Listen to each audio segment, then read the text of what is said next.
महिमा करो। परमेश्वर से कहो, तेरे काम क्या ही भयानक है। तेरी महासामर्थ के कारण तेरे शत्रु तेरी चापलूसी करेंगे। सारी पृथ्वी के लोग तुझे दंडवत करेंगे और तेरा भजन गाएंगे। वे तेरे नाम का भजन गाएंगे। आओ परमेश्वर के कामों को देखो। कोई अपने कार्यों के कारण मनुष्यों को भययोग देख पड़ता है। देश देश के लोगों, हमारे परमेश्वर को धन्य कहो और उसकी स्तुति में राग उठाओ, जो हमको जीवित रखता है और हमारे पांव को टलने नहीं देता। ये सारी पृथ्वी के लोगों, परमेश्वर के लिए जय जयकार करो। प्रार्थना करें। धन्यवाद देते हैं पिता परमेश्वर कि हमको एक बार फिर से ये मुबारक वक्त मिला कि हम तेरी स्तुति और प्रशंसा करने पाए। हम धन्यवादी हैं पिता कि तूने हमें प्रभु जिंदगी बख्शी और ये अवसर दिया कि हम प्रभु तेरे नाम का गुणानुवाद करें। पिता परमेश्वर, ये जीवन तेरा दिया हुआ है, ये सांसें तेरी हैं और प्रभु हम अपने देह प्राण आत्मा में आज इस सुबह के वक्त में तेरी स्तुति करना चाहते हैं। प्रार्थना है प्रभु तेरा पवित्र आत्मा हमारे ऊपर आकर ठहरे। पिता परमेश्वर हमें कंट्रोल करे, हमारे ध्यान को भटकने से बचाए और हमें एक सच्चे परस्ताव के रूप में प्रभु प्रेजेंट करे कि पिता परमेश्वर जब हम तेरी महिमा के गीत गाएं, आशीषें उतरे। जब हम तेरे वचन को सीखें, आशीषें उतरे। पिता परमेश्वर जब हम प्रार्थनाएं तेरे सामने रखें, आशीषें उतरे। पिता आज अपने लोगों को आशीष दें, जितने आज इस इबादत में शरीक होते हैं सबको आशीष दें और अपनी महिमा उनसे लें, संचालित करें। हम सब कुछ तेरे कंट्रोल में छोड़ते हैं और इस प्रार्थना को मांगते हैं तेरे प्रिय पुत्र, अपने उद्धार करता, जीवन देने वाले प्रभु खुदावंद यीशु मसीह नासरी के नाम से, आमीन। आइए हम सब अपने स्थानों पर खड़े होकर गीत गाएंगे। गीत की किताब में से गीत नंबर 689 कॉमन सॉन्ग है। रब की होवे सना, हमेशा रब की होवे सना। 689 689।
उसके नाम की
याद रखता हूँ खुदा एक कादर मतलब बाप पर, जिसने आसमान और ज़मीन को पैदा किया, और उसके इकलौते बेटे हमारे खुदा यीशु मसीह पर, जो रूह कुदूस से मुजस्सिम होकर वारी मरियम से पैदा हुआ, पैंतुस पिलातुस की हुकूमत में दुख उठाया, सलीब पर खींचा गया, मर गया, दफन हुआ और तीसरे दिन मुर्दों में से जी उठा, आसमान पर चढ़ गया, खुदा बाप कादर मतलब के दाहिने हाथ बैठा, जहाँ से वो जिंदा और मुर्दों को इंसाफ करने को आएगा। मैं इत्मीनान रखता हूँ रूह कुदूस पर, पाक कलीसिया पर, मुकद्दसों की रिफाकत, गुनाहों की माफ़ी, जिसम के जी उठने और हमेशा की ज़िंदगी पर। आमीन। जब बात परवाने से कट जाए,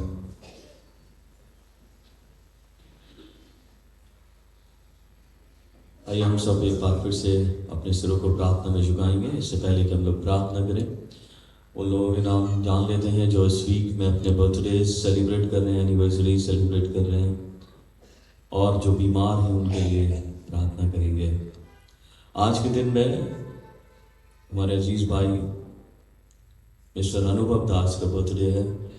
कल के दिन में मिसेस निमिषा मसीह, 11th को मिसेस नलनी सरकार, 12th को मिस्टर नवीन फैल्बस, 12th को ही मिसेस मनीषा जेम्स, 14th को मिसेस पर्सला जोसेफ और 15th को मिसेस डॉर्थी एडवर्ड अपने बर्थडे सेलिब्रेट करेंगे। और 14th पैप को एक वेडिंग एनिवर्सरी है। ये वेडिंग एनिवर्सरी मेरी बड़ी बहन और मेरे brother in law Mrs and Mr Lazar Masih की 25th वेडिंग एनिवर्सरी के लिए प्रार्थना करें।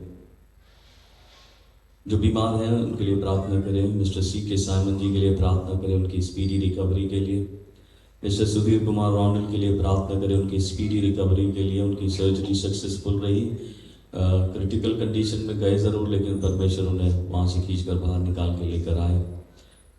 मिस्टर पी एम सैमुअल के लिए प्रार्थना करें। बीते वक्त में उनका एक्सीडेंट हो गया, उनके पैर पर ट्रक चढ़ गया, जिसकी वजह से उनका पंजा जो है और हड्डियाँ जो है चूरा हो गई, और परमेश्वर के अनुग्रह में उनकी सर्जरी होगी, क्योंकि 2-3 सर्जरी है उनकी अभी मैक्स में एडमिट है आईसीयू में। उनके लिए प्रार्थना करें। मिस्टर पुष्कर सिंह के लिए प्रार्थना करें। मिस्टर एस एडवर्ड के लिए प्रार्थना करें।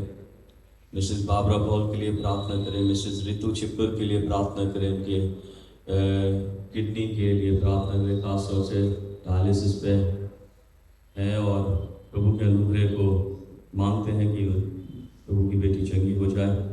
भाई अजॉय चार्ल्स के लिए प्रार्थना करें। बेबी रिनाया के लिए प्रार्थना करें। खान अंकल के लिए प्रार्थना करें। मिसेस रूथ सिंह के लिए प्रार्थना करें, और प्रभु की बेटी संजना के लिए प्रार्थना करें। ये वो नाम है जिन्हें बहुत दुआओं की ज़रूरत है। परमेश्वर इन पर अनुग्रह करे और अपनी करुणा में चंगाइयाँ बख्शे। आइए प्रार्थना करते हैं। धन्यवाद देते हैं पिता परमेश्वर कि तूने हम सबको ये मौका दिया कि हम सब मिलकर इकट्ठे होकर तेरे नाम को मुबारक करें, तमसीद करें।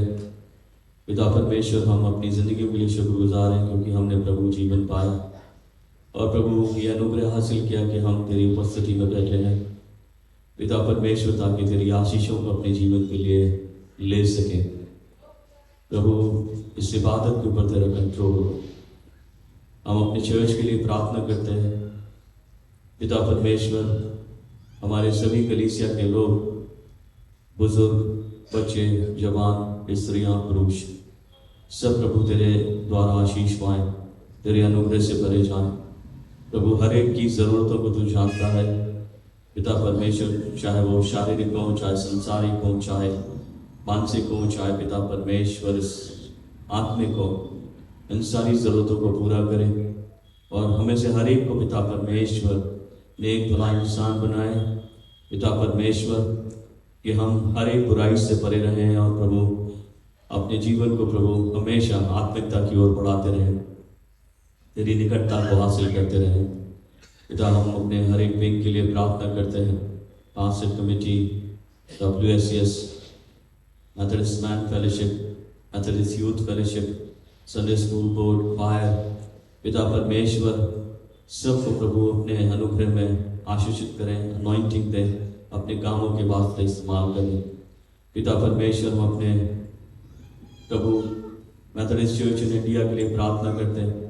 प्रभु अनुग्रह करें, दया करें पिता परमेश्वर, हर एक प्रकार की गड़बड़ियों को प्रभु रोकें और पिता परमेश्वर अपने अनुग्रह में प्रभु अपने लीडर्स को चुने ताकि वो पिता परमेश्वर पूरी तरह से मेथोडिस्ट चर्च इन इंडिया के लिए प्रभु आशीष हो सके।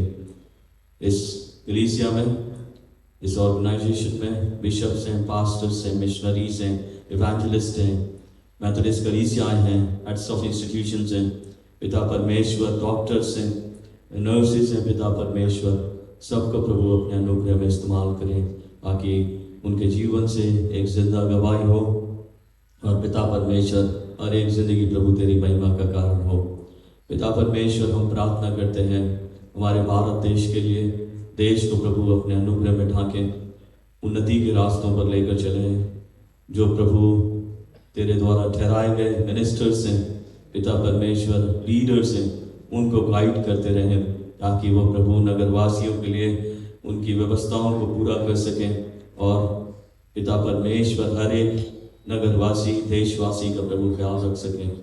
पिता परमेश्वर, हम प्रार्थना करते हैं प्रभु विभिन्न स्थानों के लिए जहाँ पर आज इबादतें हो रही हैं पिता, हर एक को प्रभु अपने अनुग्रह में ढांकें और पिता परमेश्वर हर जगह तेरा पवित्र आत्मा जुम्बिश करे, लोगों पर ठहरे और लोग पूरी तरह से पिता परमेश्वर आत्मिकता में प्रभु आराधना करें पिता परमेश्वर, और आराधना करने से प्रभु तेरे फजल को प्राप्त करें। पिता परमेश्वर, हम प्रार्थना करते हैं हर एक उस व्यक्ति के लिए जिनके नाम हमने पढ़े हैं पिता, जो इस वीक में अपने बर्थडेज और वेडिंग एनिवर्सरी सेलिब्रेट करेंगे, और पर्टिकुलरली पिता परमेश्वर हम प्रार्थना करते हैं कि तेरा अनुग्रह प्रभु उनके साथ में हो, जो पिता परमेश्वर अपने बर्थडे सेलिब्रेट कर रहे हैं, अपनी वेडिंग एनिवर्सरी सेलिब्रेट कर रहे हैं। पिता परमेश्वर, मैं प्रार्थना करता हूँ स्वर्ग से आशीष चलकर उनके जीवनों पर ठहर जाए, उम्र की दराजगी मिले, संसारिक प्रॉस्पेरिटी में आगे बढ़ते चले जाएं। बीमारों के लिए प्रार्थना करते हैं पिता, जितने बीमार हैं जिनके नाम पढ़े गए पिता परमेश्वर, उन सब के ऊपर तेरे हीलिंग हैंड्स हो और पिता परमेश्वर तेरी चंगाइयों से परिपूर्ण किए जाए। पिता परमेश्वर ख्याल रखें पिता परमेश्वर, और अद्भुत गवाही उनके जीवन से निकलने पाए प्रभु, जिसकी जैसी ज़रूरत है शारीरिक तौर पर चंगाइयों की, उन चंगाइयों को प्रभु उतार दें पिता। ये तो वो थोड़े से नाम है, हम तो जानते हैं कि तू हर एक को प्रभु नाम से जानता है पिता परमेश्वर। जो सृष्टि तूने की है, जिनको जन्माया उन्हें आशीष दे, जो बीमार है पिता परमेश्वर इन नामों के अलावा उनको भी पिता परमेश्वर चंगाइयाँ बख्शें।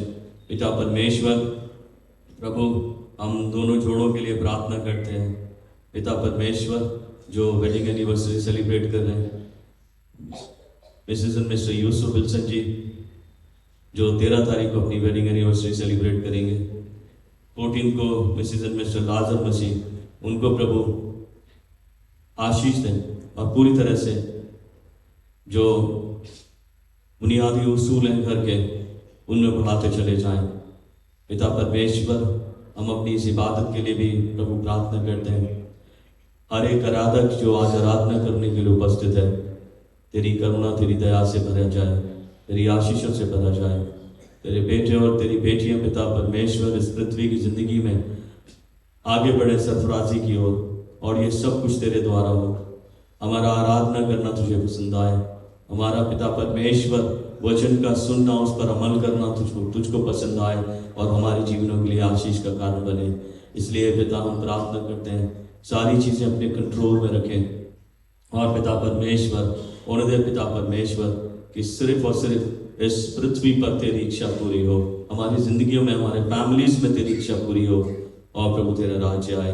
पिता परमेश्वर, मैं सब कुछ तेरे कंट्रोल में छोड़ते हुए इस प्रार्थना को मानता हूँ तेरे प्रिय पुत्र, अपने उद्धार करता जीवन देने वाले प्रभु खुदावंद यीशु मसीह नासरी के नाम से, आमीन। हमारे बाप जो आसमान पर है, तेरा नाम पाक माना जाए, तेरी बादशाहत आवे, तेरी मर्जी जैसे आसमान पर पूरी होती है वैसे जमीन पर भी। हमारे रोज की रोटी आज हमें बख्श दे, जिस प्रकार हम अपने कसूरों को माफ करते हैं, तू हमारे कसूरों को माफ कर, हमें आजमाइश में न पड़ने दे, बल्कि बुराई से बचा, क्योंकि बादशाह खुदा खुदा हमेशा तेरे आमीन।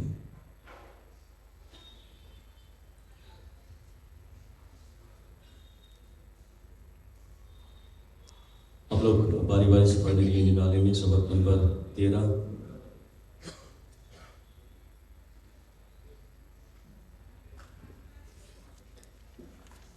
Responsibility number 13, page number 463।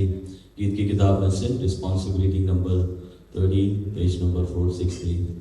13वां चुना हुआ पाठ, 463 पृष्ठ संख्या। और इसको बारी बारी से पढ़ने के लिए हम सब अपने स्थान पर खड़े होंगे।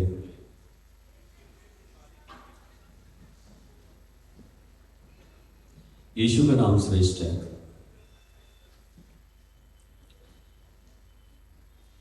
हे यहोवा हमारे प्रभु, तेरा नाम सारी पृथ्वी पर क्या ही प्रताप में है। तूने अपना वैभव स्वर्ग पर दिखाया है।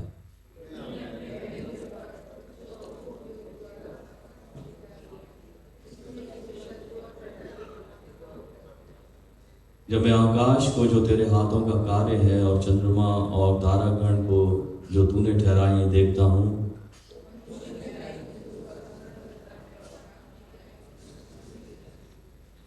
तूने उसको परमेश्वर से थोड़ा घटिया बनाया और महिमा और प्रताप का मुकुट उसके सिर पर रखा है।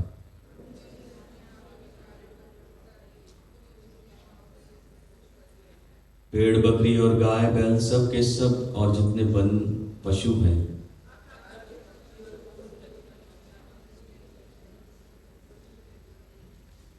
हे यहोवा, ये हमारे प्रभु, तेरा नाम सारी पृथ्वी पर क्या ही प्रताप में है।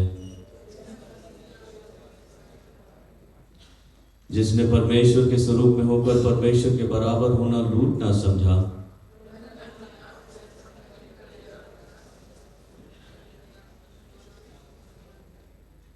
और मनुष्य के से तौल पर दिखाई देकर अपने आप को दीन किया और यहाँ तक आज्ञाकारी रहा कि मृत्यु वरन क्रूस की मृत्यु भी सही।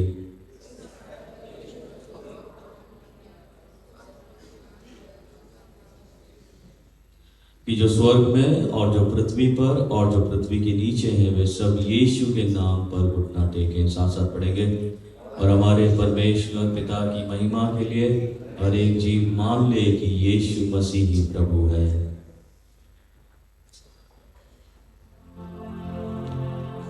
हो सिताए ईश्वर की और बेटे की और रूह कुदूस की भी, जैसे इब्तिदा में हुई है आज भी और रहेगी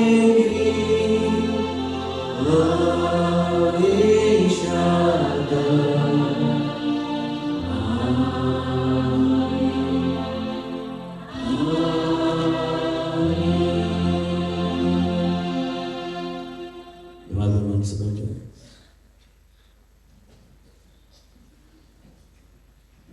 ये वक्त होगा कि हमें खास की परमेश्वर की महिमा में सुनेंगे भाई सैमुअल पॉल के द्वारा। Samuel Paul.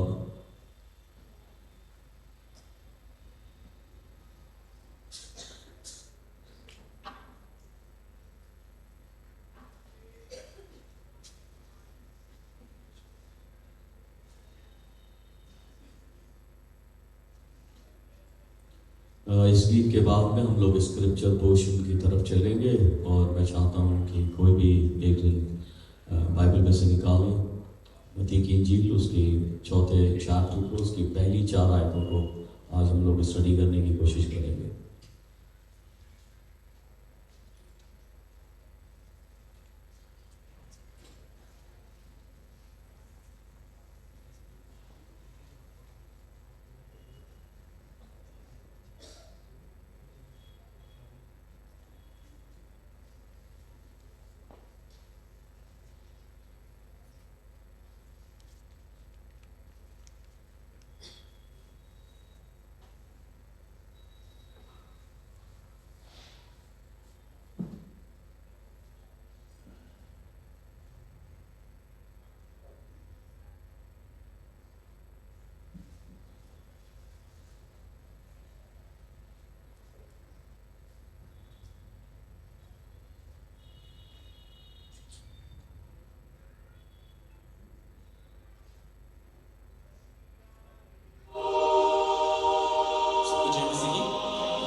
का ये दिन शुभ दिन है, आज का ये दिन शुभ दिन है, आज की ये रात शुभ रात।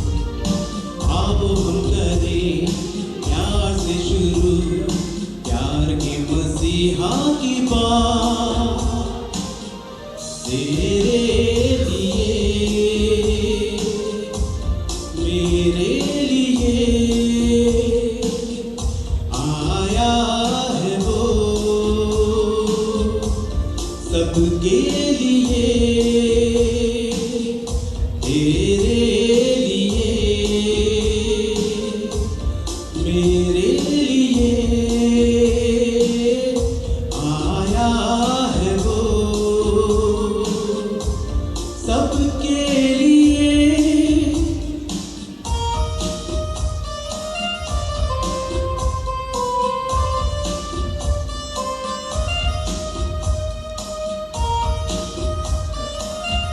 क्योंकि परमेश्वर ने जगत से ऐसा प्रेम रखा कि उसने अपना इकलौता पुत्र दिया, ताकि जो कोई इस पर विश्वास रखे वह नाश ना हो परंतु अनंत जीवन पाए।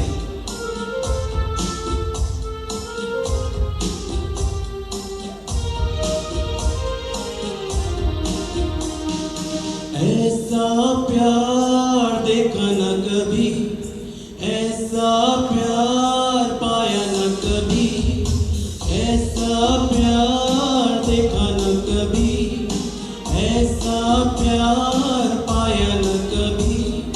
प्यार में उसके गैरों ने भी अपनापन पाया, प्यार में उसके गैरों ने भी अपनापन पाया। मेरा हर दिन नया दिन है, मेरी हर रात नई रात। आओ हम करें प्यार से शुरू, प्यार के मसीहा की बात। तेरे लिए मेरे लिए आया है वो, सबके लिए। तेरे लिए मेरे लिए आया है वो, सबके लिए।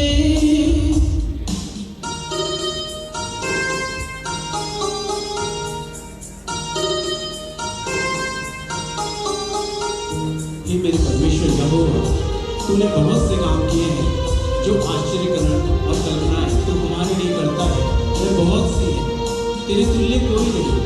मैं तो चाहता हूँ कि खोलकर उनकी चर्चा करूँ, परंतु उनकी गिनती नहीं हो सकती।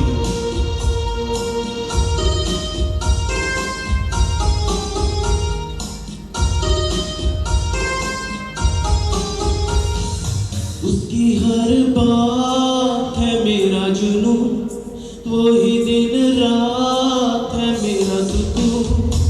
उसकी हर बात है मेरा जुनून, वही दिन रात है मेरा सुकून।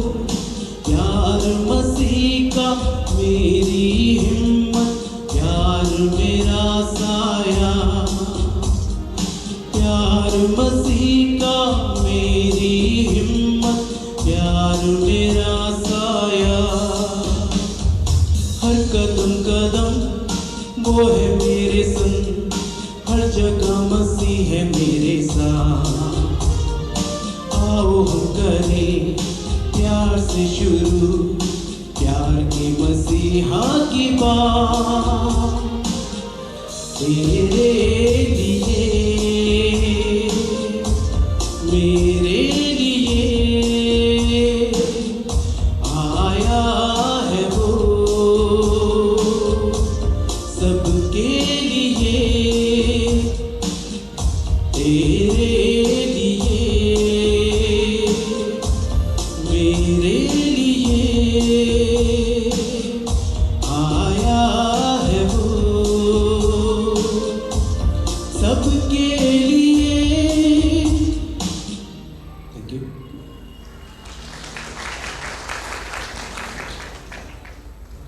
प्रभु का धन्यवाद हो इस सुंदर गीत के लिए जो प्रभु के बेटे ने गाया। और वास्तव में प्रभु यीशु मसीह हमारा उद्धार करता हम सबके लिए आया कि हम जिंदगी पाएँ और कसरत की ज़िंदगी पाएँ। परमेश्वर सैम को बहुत आशीष दे और अपनी महिमा के लिए इसे इस्तेमाल करे। हम लोग स्क्रिप्चर पोर्शन पढ़ने के लिए अपनी बाइबल्स को खोलेंगे। मत्ती की इंजील 4th चैप्टर और उसकी पहली 4 आयतें। Gospel according to saint Matthew chapter 4 verses 1 to 4। हम सब अपने स्थान पर खड़े हो जाएं। तब उस समय आत्मा यीशु को जंगल में ले गया ताकि इब्लीस से उसकी परीक्षा हो। वो 40 दिन और 40 रात निराहार रहा। अंत में उसे भूख लगी। तब परखने वाले ने पास आकर उससे कहा, यदि तू परमेश्वर का पुत्र है तो कह दे कि ये पत्थर रोटियां बन जाएं। उसने उत्तर दिया कि लिखा है कि मनुष्य केवल रोटी ही से नहीं परंतु हर एक वचन से जो परमेश्वर के मुख से निकलता है जीवित रहेगा। खुदावंद के इस कलाम के पढ़े और सुने जाने पर आशीष हो। आमीन। Praise God from whom all blessings flow. Praise Him all creatures here below. Praise Him above in heavenly hosts. Praise Father, Son, and Holy Ghost.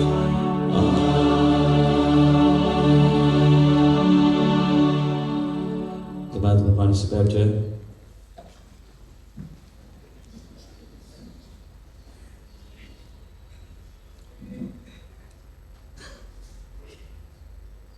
मैं जैसे ऑर्नामेंट आपके सामने रखता हूँ वो इस तरीके से है। हमारे रविवार की आराधना का समय सुबह 10 बजे का, संडे स्कूल का समय भी सुबह 10 बजे का है। लास्ट संडे आप लोगों ने जो हदिया दिया उसका अमाउंट है ₹48,084, 48,084 रुपये।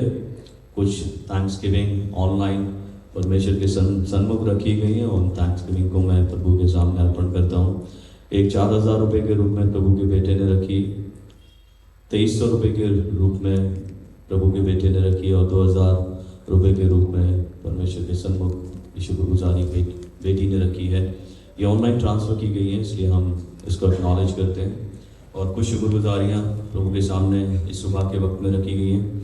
प्रभु के बेटे ने अपनी सैलरी का 10वां हिस्सा परमेश्वर के आगे रखा है और हम इस हिस्से को भी प्रभु के सामने अर्पण करते हैं। प्रभु की बेटी ने अपनी कमाई का 10वां हिस्सा परमेश्वर के सामने रखा है। हम इस 10वें हिस्से को भी प्रभु के सामने अर्पण करते हैं। एक और प्रभु की बेटी ने अपनी कमाई का 10वां हिस्सा जो है परमेश्वर के सामने रखा है। हम इस हिस्से को भी प्रभु के सामने अर्पण करते हैं। लास्ट वीक जब मैं नहीं था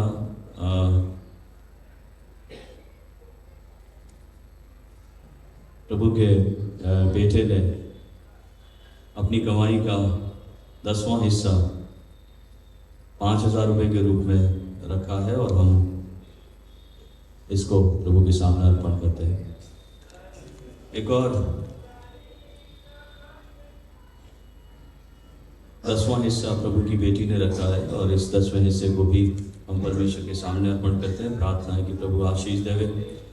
प्रभु के एक और बेटे ने अपनी कमाई का 10वां हिस्सा परमेश्वर के सामने रखा है। प्रभु के एक और बेटे ने अपनी कमाई का 10वां हिस्सा परमेश्वर के सामने रखा है और एक और बेटी ने अपनी थैंक्स गिविंग प्रभु के सामने अर्पण की है। सारी शुक्रगुजारियाँ प्रभु के सन्मुख ग्रहणी होकर ठहरे और परमेश्वर ने बहुतायत की आशीषों में लेकर आगे बढ़े। WSS की मीटिंग इबादत के बाद होगी। मेहरबानी से जितने मेंबर हैं इस बात को नोट कर लें और इबादत के बाद अपने मीटिंग कक्ष में जाएं। मैं अपने परिवार के साथ में 13 तारीख से लेकर 15 तारीख तक आउट ऑफ स्टेशन होऊंगा। इस बीच यदि कोई इमरजेंसी आती है आप चर्च में आकर भाई विपिन को कांटेक्ट कर सकते हैं और चर्च सेक्रेटरी को आप कांटेक्ट कर सकते हैं, मिस्टर रोहित दिलावर को।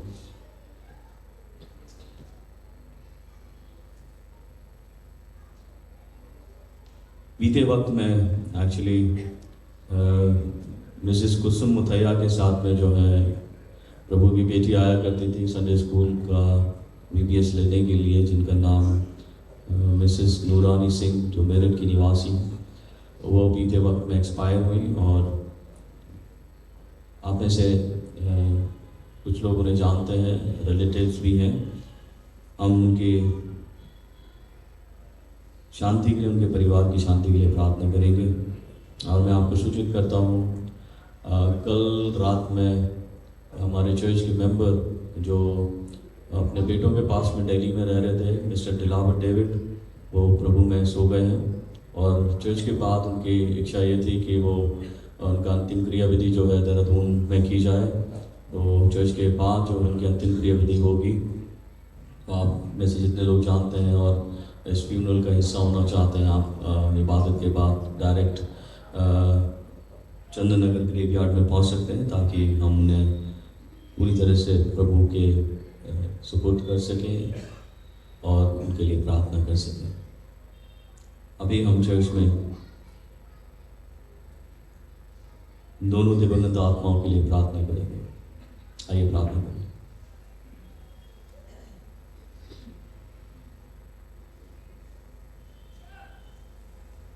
पिता परमेश्वर, हम जानते हैं कि हमारी जिंदगी के दिन निर्धारित हैं। उन दिनों में से ना तो हम कुछ घटा सकते हैं, ना ही बढ़ा सकते हैं। तेरी योजना के अनुसार हम आते हैं और तेरी योजना के अनुसार ही इस संसार से जाते हैं। तूने अपने बेटे मिस्टर दिलावर डेविड को और अपनी बेटी मिसेस नूरानी को अपनी योजना के अनुसार ज़िंदगी बख्शी और अपनी योजना के अनुसार ही अपने पास वापस बुलाया। पिता, उन्हें शांति से परिपूर्ण करें, उनके परिवार को शांति से परिपूर्ण करें, और वो इत्मीनान जो सारी समस्या बाहर है, वो इत्मीनान जीवनों में दाखिल करें परिवारों की, ताकि वो तुझ पर ईमान रख सकें और पिता परमेश्वर तेरी निकटता में आगे बढ़ सकें। अपनी लाइफ को प्रभु तुझ पर ईमान रखते हुए जी सकें, ताकि जो हमारा विश्वास है कि हम एक दिन अपने प्रियजनों से मुलाकात करेंगे, उस ईमान में प्रभु हम पाए जाएं। पिता, दया करें। ये प्रार्थना मांगते हैं हम अपने उद्धारकर्ता खुदावंद यीशु मसीह नासरी के नाम से, आमीन। अजीज़ों, मैं एक बार फिर से आपसे रिक्वेस्ट करता हूँ, चर्च प्रोजेक्ट के लिए प्रार्थना करते रहें और अपने कंट्रीब्यूशन देते रहें, ताकि जब ये चर्च बन के तैयार हो तो परमेश्वर की महिमा होवे और परमेश्वर की स्तुति के कारण ये भवन ठहराया जाए, लोगों के जीवन बदले जाने के कारण ये भवन ठहराया जाए।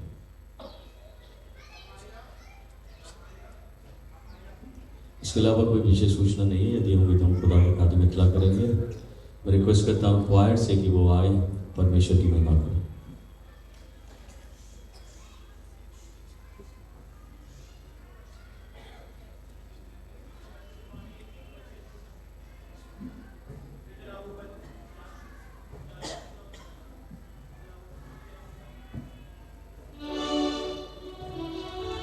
एक और शुक्रगुजारी कमाई के 10वें हिस्से के रूप में रखी गई है प्रभु की बेटी के द्वारा। हम इसे भी अर्पित करते हैं। परमेश्वर अपनी बेटी को आशीष दे।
136 बताता है कि परमेश्वर के सम्मुख हम धन्यवाद के साथ आए और उसकी महिमा करते हुए हम अपनी भेंटों को अर्पण करें। तो आइए अब समय होगा कि हम सब लोग आराधना में जाएंगे और हम सब लोग खड़े होंगे, परमेश्वर के नाम को महिमा देंगे।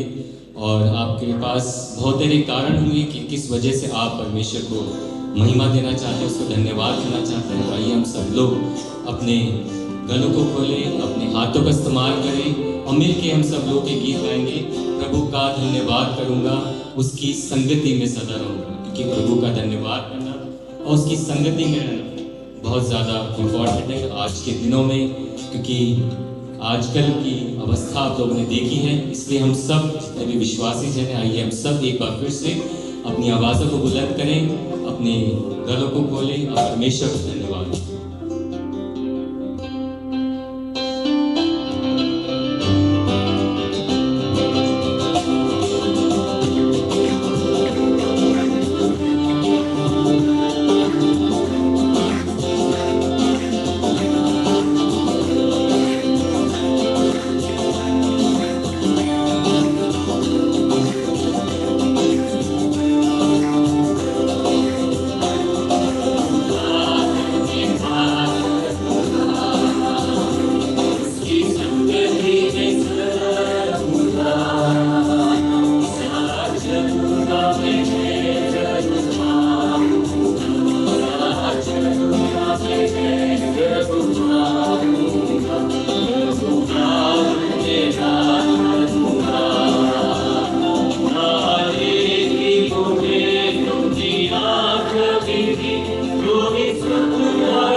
आनंद के साथ गाएं, धन्यवाद देते हुए गाएं।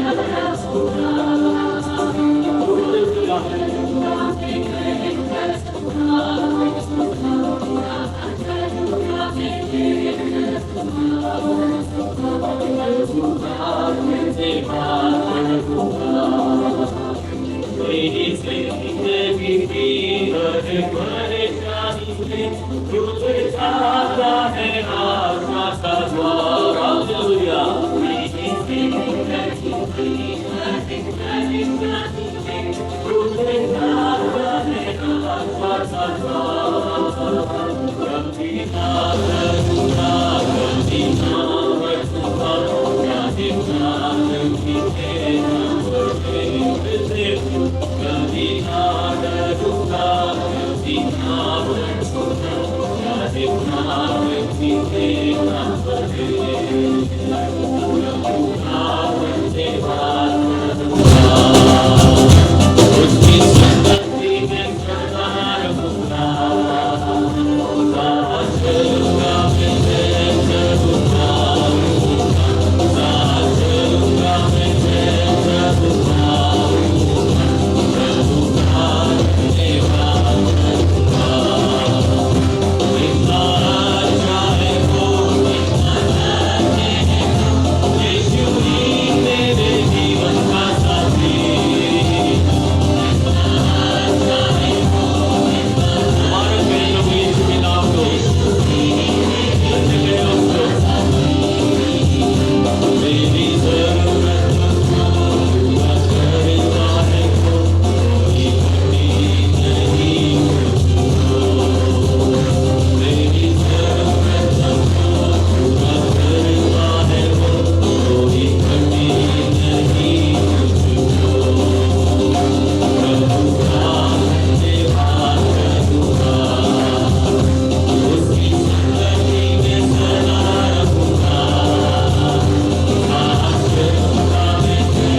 जबकि ये कलीसिया रूप में प्रभु जी उनके पास आते हैं, हम प्रभु जी मिलकर के तेरी स्तुति आराधना करते हैं। प्रभु जी हम दीजिए, हम सब लोग एक मन होकर स्तुति आराधना करने पाए परमेश्वर, और संसार के सभी डिस्ट्रैक्शन से दूर हो, ताकि प्रभु जी हम सब लोग ये जाने कि प्रभु जी कि तेरा हमारे जीवन में क्या इंपॉर्टेंस है परमेश्वर।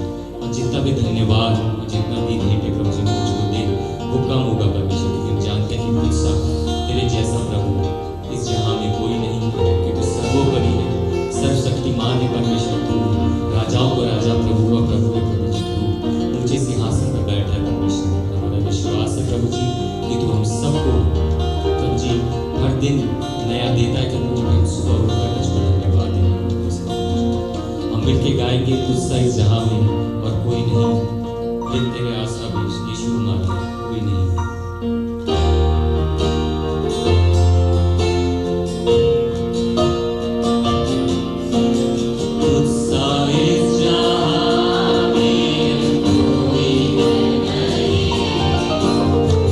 मेरे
जिंदा कलाम है परमेश्वर, जो अब तक बहुत से लोगों पर नहीं पहुंचा है, जो एक रोशनी प्रभु जी हर एक के जीवन को दिखाता है, वो हम पहुंचाने वाले हैं उसके परमेश्वर।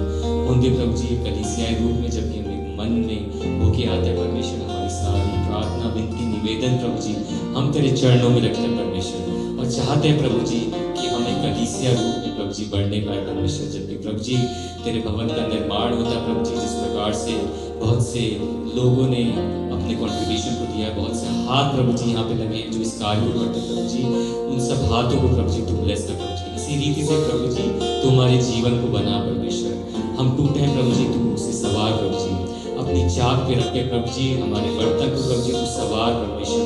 और हम चाहते हैं प्रभु जी जिस प्रकार से तुम्हें बनाना चाहता है प्रभु जी, उस प्रकार से बना परमेश्वर, ताकि तेरी इच्छा हमारे जीवन में पूर्ण हो प्रभु जी। हम अपनी सारी इच्छाएं प्रभु जी जो इस वर्ल्ड में है, जो इस संसार में, उनको त्याग कर प्रभु जी, जो तूने हमें आज्ञाएं दी है परमेश्वर, उन पे चलने वाले उसके परमेश्वर। फिर से आने वाले समय को, वचन को, जो बहुत ही इंपॉर्टेंट है परमेश्वर, वो हम तेरे हाथों में सौंपते हैं और चाहते हैं प्रभु जी कि तू भरपूरी से अपनी आत्मा के द्वारा हम सबसे बातचीत कर, अपने दास को अपने कलाम से भरपूरी दे परमेश्वर, कि ये कलीसिया प्रभु जी देहरादून की मेथोडिस्ट कलीसिया प्रभु जी तेरे नाम से जानी जाए, पहचानी जाए, और हाँ एक जन यहाँ से जाकर बताने वाला हो सके कि हाँ मैं जो भूखा गया था प्रभु जी, वो भरपूरी से भरकर आया हूँ प्रभु जी। जो स्पिरिचुअल वचन जो हमें मिलना चाहिए प्रभु जी, वो ज़्यादा इम्पोर्टेंट है प्रभु जी। एक बार फिर से हर एक प्रार्थना करते निवेदन को हम तेरे हाथों में सौंपते हुए तेरे ही पवित्र मीठे उद्धार करने वाले नाम से मांगते हैं,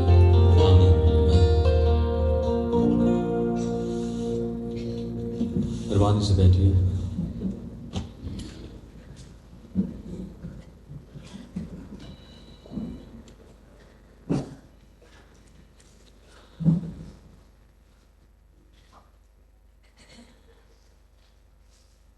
आप लोग जो पीछे खड़े हैं, आप लोग यहाँ पे आ सकते हैं, यहाँ पे चेयर सभी खाली हैं, आगे आ जाओ। इधर मेरे लेफ्ट साइड में चेयर सभी खाली हैं, आगे भी चेयर खाली हैं, आप लोग बैठ सकते हैं।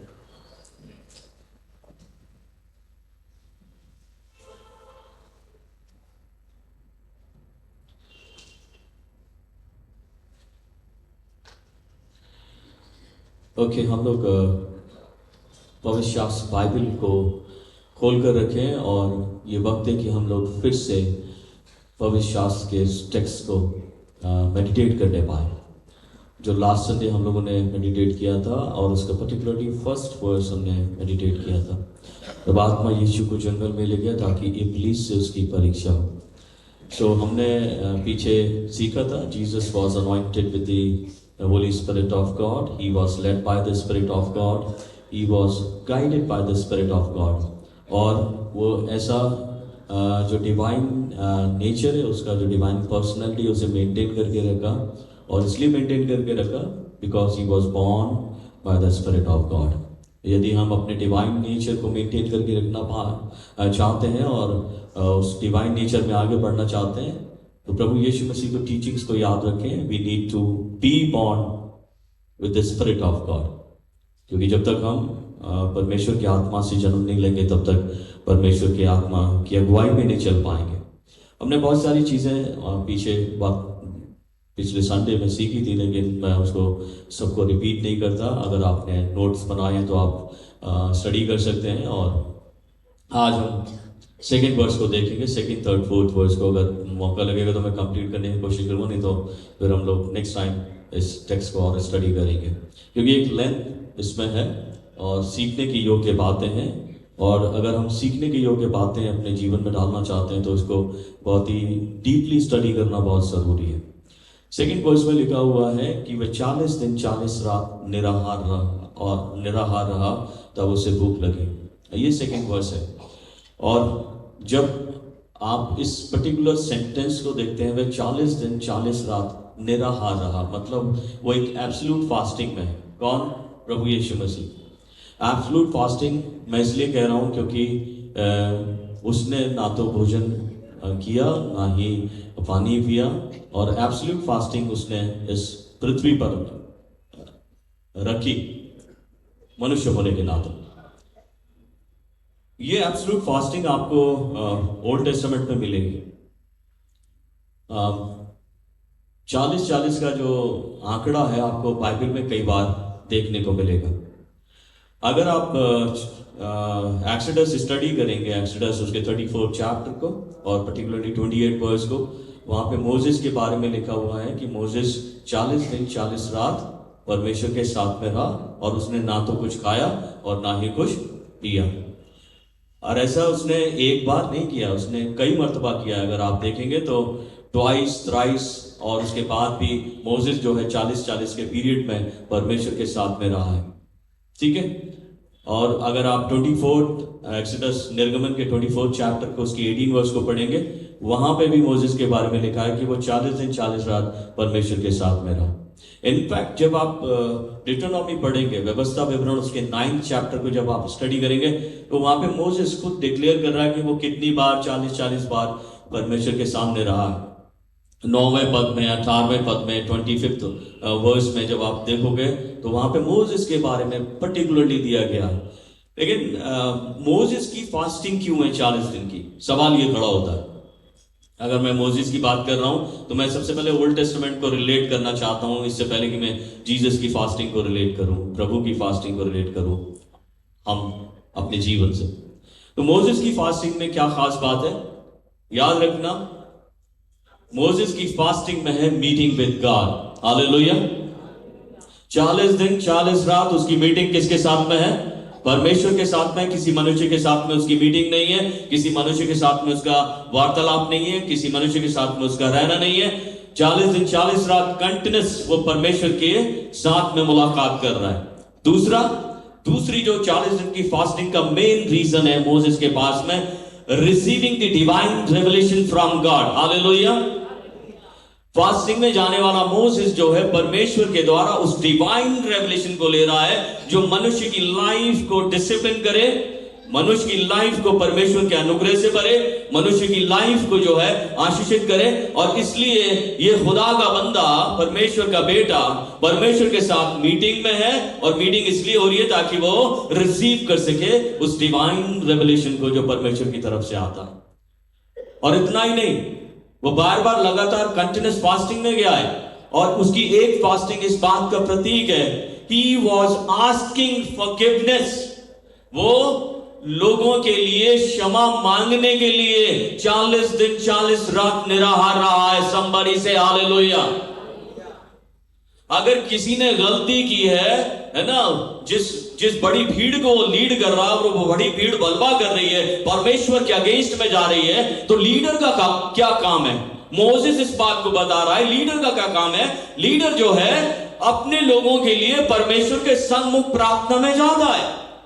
अगर गलतियां कर रहे हैं, है ना, मोसेस को कई बार उन्होंने क्रिटिसाइज किया, मोसेस के सामने बलवा किया, लेकिन फिर भी वो उन लोगों के क्षमा के लिए परमेश्वर के सन्मुख 40 दिन 40 रात की फास्टिंग में, ये उसका मोटिव है फास्टिंग का।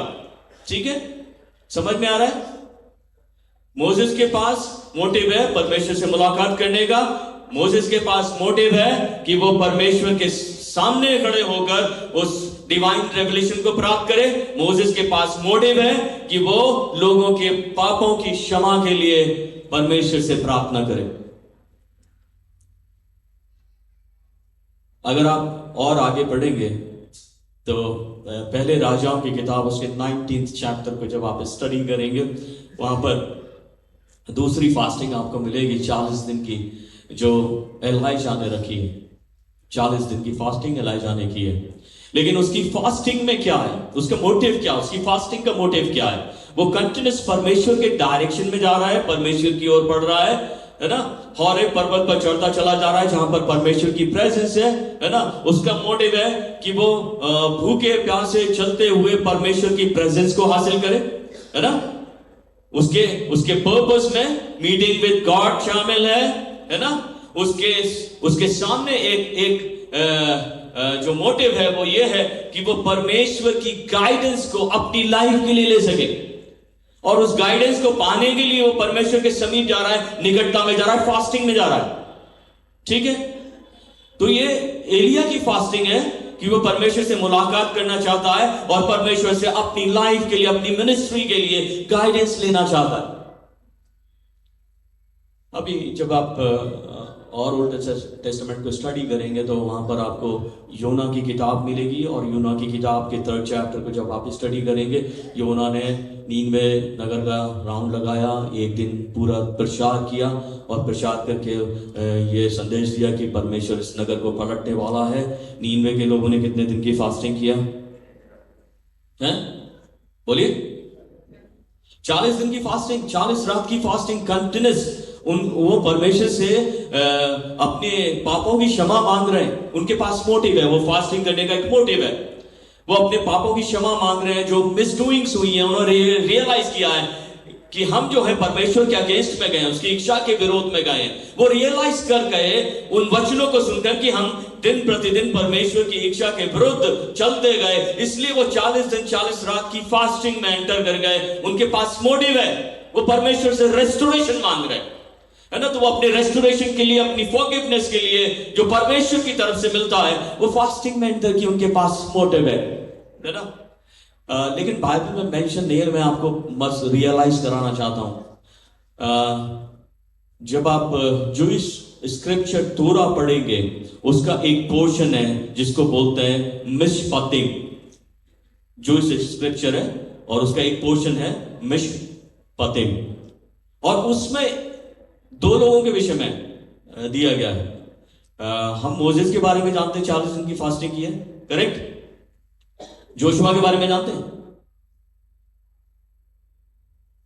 जोशुआ के बारे में हमें नहीं पता, लेकिन मिशपतिम में यह लिखा है कि जोशुआ मूसा के साथ में गया है माउंट साइनाई पे।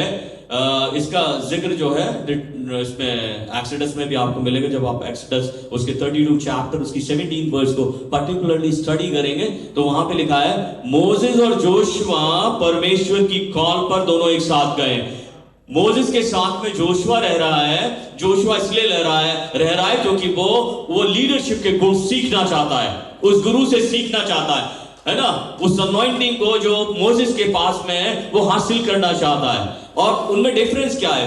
माउंट सिनाई पे जोशुआ नहीं गया है, लेकिन जोशुआ जो है माउंट सिनाई के तल पर अपने तंबू के अंदर बैठा हुआ है, विदाउट फूड, विदाउट वाटर। अगर वो 40 दिन की फास्टिंग मोसेस कर रहा है ऊपर, तो वो 40 दिन की फास्टिंग जोशुआ भी कर रहा है नीचे। उसने कुछ नहीं खाया है, उसने कुछ नहीं पिया है। और मिशपतिम जो है इस बात को बताती है कि जोशुआ का जिक्र नहीं आता, लेकिन अगर आप सही से डेप्थ स्टडी में जाएंगे भविष्य बाइबल की, तो वहां पे आपको मिलेगा कि परमेश्वर का ये खादिम जो है 40 दिन 40 रात की फास्टिंग में गया है, क्योंकि वो सीखना चाहता है, क्योंकि वो अनॉइंटिंग लेना चाहता है, वो लीडरशिप क्वालिटी में जाना चाहता है। एंड दैट इज व्हाई परमेश्वर ने उसको चुना कि वो मोसेस के बाद क्या करे? भीड़ को लीड करे। Hallelujah, hallelujah. आवाज कम आ रही है। हालेलुया। मेरे प्रिय अजीजों, 40 दिन की फास्टिंग इंपॉर्टेंट है। इसलिए मैं क्यों प्रचार कर रहा हूं? इससे पहले कि हम 40 दिन की फास्टिंग में एंटर करें, हमें पता होना चाहिए हमारे पास क्या मोटिव है, हम क्यों 40 दिन की फास्टिंग करना चाहते हैं, और ये 2025 में मैं क्यों 40 दिन की फास्टिंग में जाऊं, है ना। Why did Jesus fasted for 40 days? परमेश्वर का पुत्र है, मैं फिर बोल रहा हूं, completely divine and completely human. उसने क्यों फास्टिंग किया 40 दिन की? 3rd चैप्टर से जब आप स्टडी करोगे, पर्टिकुलरली उसके बैप्टिज्म से स्टडी करोगे, उसके ऊपर कौन ठहरा हुआ है? परमेश्वर का आत्मा। हालेलुया। कौन गाइड कर रहा है उसे? परमेश्वर का आत्मा। कौन जंगल में लेके जा रहा है? परमेश्वर का आत्मा। कौन फास्टिंग के लिए मजबूर कर रहा है? परमेश्वर का आत्मा। मुझे कौन मजबूर करता है? परमेश्वर का आत्मा। आपको कौन मजबूर करता है? परमेश्वर का आत्मा। आपको कौन प्रेरित करता है फास्टिंग के लिए? परमेश्वर का आत्मा, है ना। परमेश्वर का आत्मा प्रेरित कर रहा है। प्रभु यीशु मसीह was filled with the Spirit of God, led by the Spirit of God. Guided by the spirit of God. और वो गाइड क्या कर रहा है कि तुझे 40 दिन की फास्टिंग में जाना है। 40 दिन और 40 रात वो निराहार रहा। ये हमारा सेकंड वर्स है। 40 दिन 40 रात, ठीक उसी तरीके से जिस तरीके से मोसेस रहा, ठीक उसी तरीके से जिस तरह से जोशुआ रहा, ठीक उसी तरीके से जिस तरह से एलाइजा रहा, ठीक उसी तरीके से जिस तरह से नीनवे के लोग रहे, वैसे ही प्रभु यीशु मसीह जो हमारा उद्धारकर्ता परमेश्वर है 40 दिन 40 रात की फास्टिंग में गया है। क्यों गया है? रीजन है मालूम है? हम लोग किस संसार में रहते हैं? मैंने इसको नाम दिया है SOW। SOW का मतलब होता है Satan's occupied world। Satan occupied world। इस संसार को सेटन ने ऑक्युपाइड किया गया है, ऑक्युपाइड। और उस टेरिटरी को खाली कराने के लिए परमेश्वर के लिए क्या जरूरी है? प्रभु यीशु मसीह के लिए क्या जरूरी है? उसे मालूम है कि उसका फाइट शैतान के साथ में, सेटन के साथ में है ना, क्योंकि वो एक ऐसे संसार में एंटर कर रहा है जो शैतान के द्वारा ऑक्युपाइड किया गया है। और वो परमेश्वर की टेरिटरी को परमेश्वर के पास वापस लाना चाहता है। इस संसार को परमेश्वर के पास वापस लाना चाहता है जो ऑक्युपाइड किया गया है। और शैतान से लड़ने के लिए आपको क्या चाहिए? अगर आप शैतान से लड़ना चाहते हैं अपनी इस व्यक्तिगत जिंदगी में, अगर शैतान ने आपकी जिंदगी को कैप्चर करके रखा है, आपकी सिचुएशंस को कैप्चर करके रखा है, अगर आप उस टेरिटरी को खाली कराना चाहते हैं तो क्या जरिया है, क्या प्रिपरेशन है आपकी? यीशु प्रिपेयर कर रहा है अपने आप को ताकि वो सेटन ऑक्युपाइड वर्ल्ड को खाली करा सके, जीत सके, परमेश्वर के लिए जीत सके। और इसलिए वो 40 दिन 40 रात परमेश्वर के आत्मा के कहने पर भूखा प्यासा रहकर उस अनॉइंटिंग को, उस पावर को जो परमेश्वर से मिलती है अपनी लाइफ के लिए ले रहा है। हालेलुया। लड़ना आसान नहीं, मैं आपको बता रहा हूं, शैतान से लड़ना आसान नहीं है।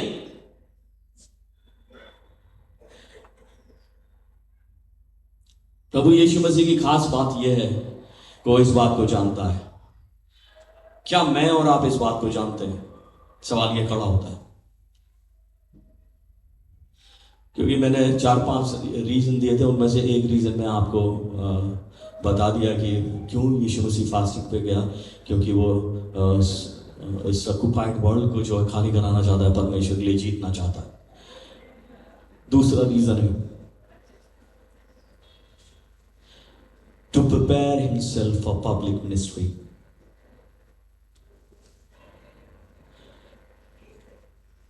कोई भी काम शुरू करने से पहले क्या हम फास्टिंग में जाते हैं जो इंपॉर्टेंटली परमेश्वर के लिए किया जाता है?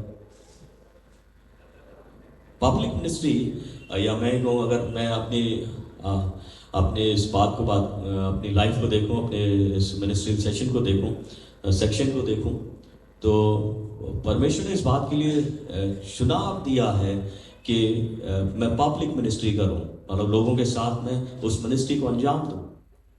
अरे सवाल मुझ पर खड़ा होता है, लेकिन ये सवाल काफ़ी साल पहले का है। लेकिन अभी हम बात कर रहे हैं कि क्या आप परमेश्वर के काम के प्रिपरेशन के लिए अपने आप को फास्टिंग में लेकर जाते हैं? वो परमेश्वर के काम के लिए, जिस काम के लिए उसे भेजा है परमेश्वर ने, वो अपने आप को फास्टिंग में लेकर गया है। फास्टिंग में ले, उसके पास मोटिव है, अपने आप को प्रिपेयर करने के लिए वो फास्टिंग में लेकर गया। 40 दिन 40 रात में रहा है। ठीक है। सबसे इंपॉर्टेंट चीज, जब मैं इस टेक्स्ट को स्टडी करता हूं तो सवाल ये खड़ा होता है, क्या मेरे पास सामर्थ्य है परमेश्वर के विरोधी शैतान को हराने की? है क्या? मेरे पास सामर्थ्य नहीं है बिल्कुल भी। मैं शैतान को नहीं हरा सकता, बहुत पावरफुल है। तो क्या चाहिए मुझे? स्ट्रेंथ कहां से मिलेगा? परमेश्वर से मिलेगा। ठीक है, परमेश्वर से मिलेगा। तो शैतान से लड़ने के लिए, उसकी परीक्षाओं पर विजय पाने के लिए, टेम्पटेशन से कोई नहीं बचाया। टेम्पटेशन तो यीशु मसीह के पास में अभी तो शुरुआत भी नहीं हुई है। टेम्पटेशन पर विजय पाने के लिए मैं अपनी बुद्धि का प्रयोग नहीं कर सकता। मुझे अपने आप को स्ट्रेंथन करने की जरूरत पड़ेगी। और मेरा लाइफ है ना, स्ट्रेंथन कहां से होगा? Through fasting and prayer. प्रभु यीशु मसीह अपने आप को स्ट्रेंथन कर रहा है, पब्लिक मिनिस्ट्री के लिए नहीं खाली। वो जो टेम्पटेशन शैतान के द्वारा डाली जाएंगी, उस पर कैसे काबू पाना है, उसके लिए वो अपने आप को स्ट्रेंथन कर रहा है ना। परमेश्वर का आत्मा जो सबसे मोस्ट पावरफुल मतलब पर्सनालिटी कही जाती है इस पृथ्वी पर, वो परमेश्वर का आत्मा मुझे और आपको स्ट्रेंथन कर सकता है टेम्पटेशन से ओवरकम करने के लिए, उस पर विजय पाने के लिए, परीक्षाओं से बचने के लिए। ठीक है, तो पहला रीजन प्रभु यीशु मसीह की फास्टिंग का, कि वो परमेश्वर के टेरिटरी को खाली कराना चाहता है, उसे जीतना चाहता है। दूसरा रीजन, वो अपने आप को पब्लिक मिनिस्ट्री के लिए प्रिपेयर करना चाहता है, उसकी प्रिपरेशन में फास्टिंग शामिल है। तीसरा रीजन, कि वो अपने आप को स्ट्रेंथन करना चाहता है कि वो ओवरकम कर सके और शैतान की टैक्टिक्स को, परीक्षाओं को हरा सके। तीसरी चीज है, चौथी चीज एक्चुअली में, वो इसलिए फास्टिंग पे गया to demonstrate his complete reliance on God. Complete reliance on God.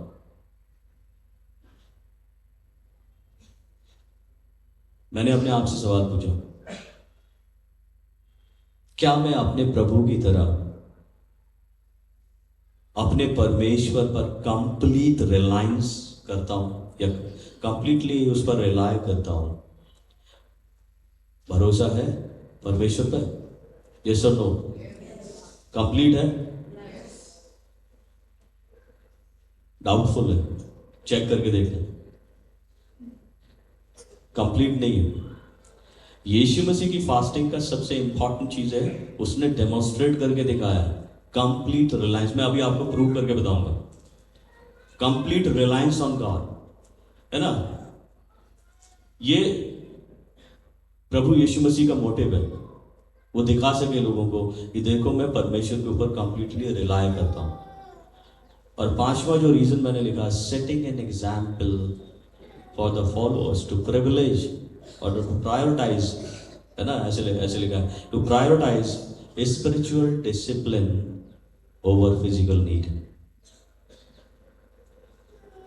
Prioritise करना, स्पिरिचुअल डिसिप्लिन करना अपने आप को अपनी फिजिकल नीड के ऊपर, फास्टिंग में जाने की जरूरत होगी।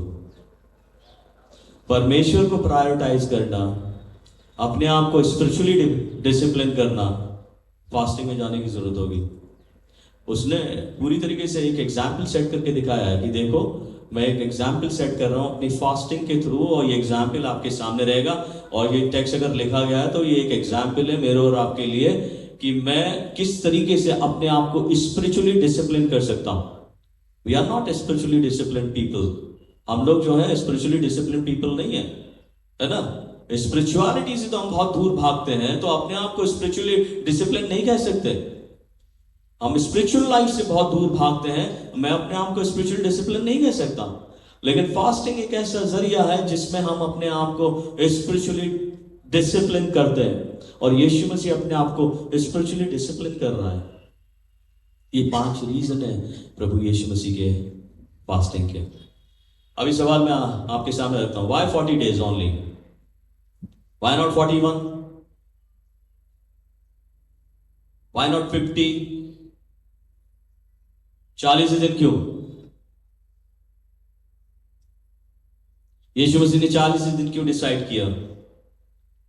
सिंबॉलिकली, सिंबॉलिक मीनिंग दे रहा हूं मैं आपको, जो पवित्र शास्त्र में हमको मिलती है। सिंबॉलिकली ये 40 का जो पीरियड है, it is a testing period, it is a trial period. 40 दिन टेस्टिंग पीरियड, 40 दिन trial period and period of preparation. इसको ना अगर आप स्टडी करेंगे, पर्टिकुलरली थियोलॉजी स्टडी करेंगे, तो आपको ये 40 का जो पीरियड मिलेगा ना, ट्रायल पीरियड के रूप में मिलेगा, टेस्टिंग पीरियड के रूप में मिलेगा, प्रिपरेशन पीरियड के रूप में मिलेगा, and the period of significant transformation. Period of significant transformation, महत्वपूर्ण रूपांतरण का पीरियड होता है 40। अगर मैं वो महत्वपूर्ण रूपांतरण लेना चाहता हूं तो मुझे इस पीरियड में दाखिल होना पड़ेगा। ये 40 दिन ऐसे नहीं ऑर्गेनाइज किए गए, उसका मेन सिंबल है। और सिंबल क्या है? ये टेस्टिंग पीरियड है। मेरे और आपके लिए टेस्टिंग पीरियड क्यों है? कि मैं अपने आप को इन 40 दिनों में कितना स्पिरिचुअली डिसिप्लिन कर सकता हूं, मैं अपने आप को कितना एक एग्जाम्पल के रूप में लोगों के सामने रख सकता हूं, मैं कितना अपने आप को इन 40 दिन में टेस्ट करके कंप्लीट रिलायंस ऑन गॉड के रूप में लोगों के सामने प्रेजेंट कर सकता हूं, मैं कितना अपने जीवन के ऊपर जो मैं मनन करता हूं, जो ऑक्युपाइड है शैतान के द्वारा, मैं कितना उस टेरिटरी को खाली करा सकता हूं। मैं पूरी तरीके से इस बात पर यकीन करता हूं कि वो पीरियड है वो 40 दिन का, और एक रूपांतरण पीरियड जो 40 दिन का मुझे फास्टिंग के जरिए मिल सकता है। तो ये एक रूपांतरण का पीरियड है जो एक सिग्निफिकेंट, एक महत्वपूर्ण रूपांतरण है। जब मोसेस ऊपर से नीचे उतरा था तो क्या था उसके साथ? बोलिए। 34 चैप्टर को जब आप स्टडी करेंगे एक्सोडस के, है ना, 34 28 से आगे पढ़ेंगे। 28 में वो 40 दिन 40 रात ऊपर रहा, और जब परमेश्वर के लोग नीचे उसकी राह तक रहे, और जब वो नीचे उतर के आया तो क्या था उसके पास? एक सिग्निफिकेंट ट्रांसफॉर्मेशन उसके पास में था। और सिग्निफिकेंट ट्रांसफॉर्मेशन क्या था? जिस नूर में वो बैठा था, जिस रोशनी में वो बैठा था, परमेश्वर ने वो नूर और रोशनी उसके चेहरे पर ला दी थी। हालेलुया। सिग्निफिकेंट ट्रांसफॉर्मेशन, उसका रूप बदल गया था, उसके चेहरे से किरणें निकल रही थी। यह है सिग्निफिकेंट ट्रांसफॉर्मेशन। और ये ट्रांसफॉर्मेशन कब आया उसकी लाइफ में? उस 40 दिन के पीरियड में। मैं गारंटी दे रहा हूं, द स्पिरिट ऑफ गॉड, अगर मैं कंप्लीटली परमेश्वर को ये 40 दिन का पीरियड दे दूं, उसके साथ में मीटिंग कर लूं, उसके साथ में वक्त बिता लूं, उसके डिवाइन रेवलेशन पा लूं, मैं एक कंप्लीट सिग्निफिकेंट ट्रांसफॉर्मेशन का हिस्सा बन जाऊंगा। हालेलुया। मैं रूपांतरित हो जाऊंगा, मेरा रूपांतरण हो जाएगा, मेरी पर्सनालिटी चेंज हो जाएगी, मेरा बिहेवियर चेंज हो जाएगा, मेरी थिंकिंग चेंज हो जाएगी। मैं उस पाथ पर चलने लगूंगा जिस पाथ पर परमेश्वर मुझे चलने की इजाजत देता है, प्रोत्साहित करता है। मेरे प्रिय अजीजों, ये 40 डेज इंपॉर्टेंट 40 डेज है, ठीक है, इंपॉर्टेंट 40 डेज है। तो जब ये इस साल 40 डेज आते हैं, इसको जाया मत जाने दीजिएगा। तो फिर से बोलो, इसे जाया मत जाने दीजिएगा। एवरी ईयर हम लोग रिसीव करते हैं 40 डेज को, तो यूटिलाइज किया इस 40 डेज का। ट्रेडिशन नहीं है मेरे प्रिय दोस्तों। क्या यीशु मसीह ने फास्टिंग की, हम भी फास्टिंग कर लेते हैं ना? ऐसे नहीं, परमेश्वर का आत्मा लीड करना चाहिए। ट्रांसफॉर्मेशन तभी तो आएगा, है ना? टेस्टिंग से तभी तो बाहर निकलेंगे, स्ट्रेंथन तो तभी होंगे जब हम परमेश्वर के साथ में वक्त बिताएंगे। 40 दिन के बाद यीशु मसीह के लिए लिखा है, तब उसे भूख लगी, ठीक है। Jesus fasted 40 days, and in his humanity he was completely inconceivably weak.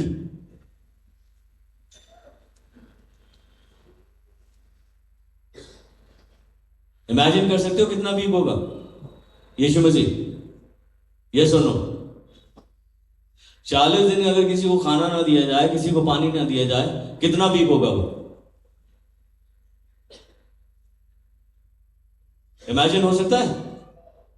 इनकंसीवेबली का मतलब होता है इम्पॉसिबल टू इमेजिन और थिंक। हम सोच भी नहीं सकते कि यीशु मसीह कितना वीक है। हम सोच भी नहीं सकते उसके शरीर में कितना स्ट्रेंथ बचा है। वो 40 दिन 40 रात निराहार है और उसके बारे में लिखा है तब उसे भूख लगी। उसकी स्ट्रेंथ का अंदाजा नहीं लगा सकते, उसके शरीर में ताकत भी है या नहीं, चलने की ताकत भी है या नहीं। He was inconceivably weak, मेरे प्रिय चीजों। So that वो वीक है, so that out of the depth of his weakness he might overcome the power of evil. Weakness की गहराई होने के बावजूद भी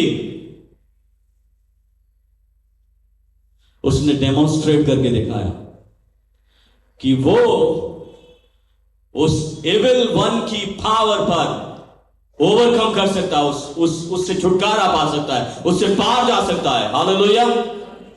वो वीक है लेकिन इतना भी वीक नहीं है। परमेश्वर की आत्मा तो ऊपर है मेरे प्रिय चीजों। उसका जो अंदर स्पिरिट है ना परमेश्वर का, वो बहुत ताकतवर स्पिरिट है। वो शारीरिक तौर पर वीक है लेकिन वो आत्मिक तौर पर बहुत पावरफुल है। अपने शरीर की उस वीकनेस को उसने नजरअंदाज किया ताकि वो परमेश्वर के विरोधी शैतान के द्वारा परखे जाने पर उस वीकनेस को अपनी स्ट्रांगनेस बता सके और लोगों को दर्शा सके। देखो मैं वीक होते हुए भी अपने ऊपर जो है उस इविल वन को हावी नहीं होने देना चाहता। ये डेमोन्स्ट्रेट करके उसने दिखाया। अभी हम लोग कितनी बार वीक होते हैं, कितनी बार वीक होते हैं। वो शैतान जो है आपका वीक जोन जानता है, आपकी कमजोर परिस्थिति जानता है, कमजोर परिस्थिति, और उस कमजोर परिस्थिति का वो इस्तेमाल करता है। और अगर वो उस कमजोर परिस्थिति का इस्तेमाल करता है तो फिर मैं और आप क्या करते हैं। यीशु मसीह ने तो अपना पावर दिखा दिया, उस वीकनेस में अपनी पावर दिखा दी, है ना। अपने स्पिरिचुअलिटी की पावर दिखा दी, अपनी डिवाइन नेचर की पावर दिखा दी, है ना। परमेश्वर की पावर दिखा दी, उस फास्टिंग की पावर दिखा दी जो उसने 40 दिन 40 रात रहकर परमेश्वर के साथ में कमाई है। तो मैं और आप क्यों नहीं दिखा पाते। अगर मैं 40 दिन 40 रात कंटिन्यूस फास्ट कर रहा हूं, बहुत सारे लोग 40 दिन का फास्ट करते हैं, कंटिन्यूस फास्ट करते हैं, लेकिन जब इविल पावर्स उनके जीवन के ऊपर काम करती है तो वो ओवरकम नहीं हो पाते, है ना। जब ट्रायल्स उनकी लाइफ में आते हैं, परीक्षाएं आती है तो ओवरकम नहीं हो पाते, क्योंकि हमने उस तरीके से अपने आप को ट्रेन नहीं किया, उस तरीके से हमारी मीटिंग जो है परमेश्वर के साथ में नहीं हुई। और इसलिए मैं हर वक्त, हर साल, हर जगह पर, हर घर में एक ही बात कहता हूं, फास्टिंग का मतलब यह है कि आपको अपने आप को सेपरेट करना पड़ेगा। चाहे आपको अपनी फैमिली से अलग होना पड़े, अपने अलग कमरे में जाकर परमेश्वर के साथ में वक्त बिताना पड़ेगा। और जब तक हम परमेश्वर के साथ में वक्त नहीं बिताएंगे तब तक पावरफुल नहीं बनेंगे, और जब तक पावरफुल नहीं बनेंगे तब तक शैतान के ऊपर विजय नहीं हो सकते, जय नहीं हो सकती। इसलिए इंपॉर्टेंट है फास्टिंग रखना, इंपॉर्टेंट है, लेकिन फास्टिंग कैसे रखना है ये भी इंपॉर्टेंट है। तो हम फास्टिंग तो कर लेते हैं लेकिन तरीका हमारा गलत होता है। मोटिव्स हमारे शायद हम उनको अपने लाइफ में नहीं रख पाते। हम क्यों फास्टिंग कर रहे हैं, हम शायद इसलिए फास्टिंग करते हैं कि हमारे पीरियड्स चल रहे हैं फास्टिंग के, इसलिए शायद हम फास्टिंग कर लेते हैं ना। खाली मार्च महीने से शुरू होकर अप्रैल महीने तक ही फास्टिंग नहीं करनी है। Whenever you want strength from God, आपको घुटनों पर आना पड़ेगा, अपने परमेश्वर के साथ में वक्त बिताना पड़ेगा। ट्रांसफॉर्म होना चाहते हैं तो परमेश्वर के सामने आना पड़ेगा, वक्त बिताना पड़ेगा। फॉरगिवनेस चाहते हैं तो परमेश्वर के सामने आना पड़ेगा, वक्त बिताना पड़ेगा। ठीक है। अगर आप आगे पढ़ेंगे तो उसमें लिखा है तब परखने वाले ने आकर कहा, क्या कहा था, जब भूख लगी तो क्या बोला, बोलिए क्या लिखा है, अरे बोलिए तो जोर से बोलिए। इन पत्थरों से कह दे कि रोटियां बन जाएं। लेकिन उससे पहले उसने ये कहा, यदि तू परमेश्वर का पुत्र है तो इन पत्थरों से कह दे, ये पत्थर क्या बन जाए, रोटियां बन जाए। तो अभी मैं आपको बताता हूं,